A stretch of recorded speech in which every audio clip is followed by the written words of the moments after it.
सर्व गुणवंत भक्त यांना माझा जय जय गुणवंत. सण होळीचा होता आणि पौर्णिमेचा दिस, त्या शुभ दिनी लाखनवाडीत प्रकटले भगवंत. त्याच दिवशी गुणवंताने गावाहो त्यागले, शेतमळ्यामध्ये बघा कुणाच्या राहू लागले. जीवनभर भगवंताने त्याग खूप केला, जो आला तो शरण त्यांना उद्धार केला. मृत जिवंत कित्येक केले मी पाहिले डोळ्याने, ग्वाही त्यांची आजही देते अंबरणी धरती. धरतीचे अंथरुण केले आकाश पांघराया, शिळ्या भाकरी हातावरती खाती देवराया. भक्तावरती वीज पडणार धरणी त्यांच्या आले, वेळीच बाबा गुणवंत उठून उभे राहिले. हातवर करूनही तेव्हा वीज हाती धरली, काय सांगू भक्तजन हो शांत कशी केली.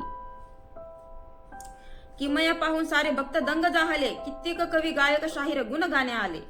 मी सान बालक त्यांचा काय महिमा गाऊ, गिरधर दासा हात जोडून श्रद्धा सुमने वाहू. पंजाब भालेकर खाप्याचा दर्शनास आला, नोकरी द्या हो बाबा मजला विनवू लागला. खूप शिकलो आहे बाबा पण मी बेरोजगार, चालेल कसे तुम्हास सांगा माझे घरदार. आई वडील भाऊ बहीण एकत्र आम्ही, नोकरीवरती कुणीच नाही दुःख हेच मनी. आठवड्यावर गेले रे तुझे बाबाजी बदले, 8 दिवसावर गेले असे बाबांनी सांगितले. बाबाचे बोलणे त्याला मुळीच ना पटले. त्याच रात्री पंजाबरावांनी विचार हो केला, जीवन संपवून टाकावे बाबाच्या चरणाला. सपासपा हो गळ्यावरती चाकूने वार केला, बाबाच्या त्या पायावरती रक्तही सांडविले. झोपलेले होते बाबा रहाटेच्या शेतात, उठून बोलले भाऊरावाला पाहते भगवंत, पायावरती काय सांडले आहे, पाय ओला झाला. पंजाब भालेकरने बाबा गळा हो कापला,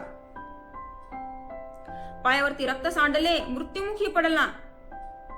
पाणी आंध्रे वसंत भाऊ बोलले त्याला, पाय धुवून दे रे माझे बसुनी निवांत, चाकू हाताच्या मस्के भाऊ घे काढून शांत. मातीमध्ये दाबून दे सांगितले त्याला, चादर टाकरे अंगावरती पंजाब झोपला. निरोप गेला लाखनवाडी संस्थापक म्हणती, अभिमान भाऊराव वसंत सांगा कोणाची गलती. सांगा तुम्हीच येथे राहता संस्थापक म्हणती, यानच मारलं स्वतःला हो भक्तजन सांगती. शेणकर भाऊच्या झोपडीमध्ये आम्ही होतो सर्वजण, दिवसभर बाबाजवळ होता हा सज्जन.